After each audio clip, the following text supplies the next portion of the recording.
खुद को बदलने का सबसे सरल तरीका है उन जगहों पर चुप रहना जहां शब्दों से ज्यादा मौन की जरूरत होती है। मौन ही वह कुंजी है जो आत्म अधिकार और शांति का मार्ग खोलती है। नमस्कार दोस्तों, स्वागत है आप सभी का आपके अपने चैनल बुद्ध ब्लेसिंग पर। तो चलिए बिना किसी देरी के बढ़ते हैं आज की इस कहानी की ओर। बहुत समय पहले की बात है। मगध राज्य के एक छोटे से गांव में एक युवक रहता था जिसका नाम अंशुमान था। वह बहुत ही अधीर और गुस्सैल स्वभाव का था। छोटी छोटी बातों पर बहस करना और हर बात का उत्तर तुरंत देना उसकी आदत बन चुकी थी।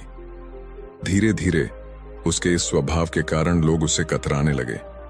अंशुमान खुद भी इस बात को महसूस करता था कि उसका स्वभाव उसके जीवन में शांति और खुशियां लाने के बजाय तनाव और अकेलापन बढ़ा रहा है।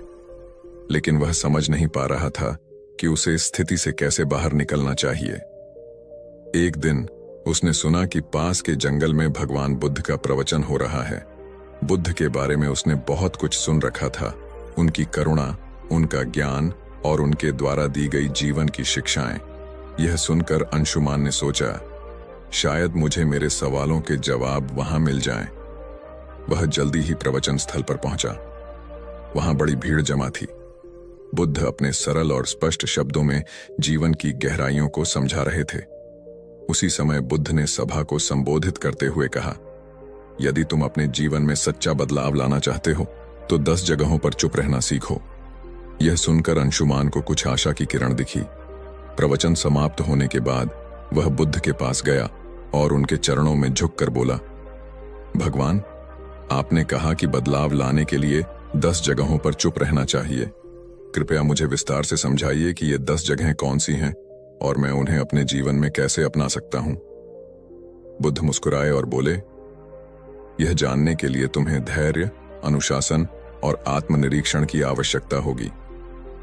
अगर तुम इन शिक्षाओं को अपनाने के लिए तैयार हो तो मेरे साथ चलो। अंशुमान ने सहमति जताई और इस तरह उसकी यात्रा शुरू हुई। पहला स्थान, जब कोई तुम्हारी आलोचना करे। बुद्ध ने अंशुमान को पहले स्थान की शिक्षा दी।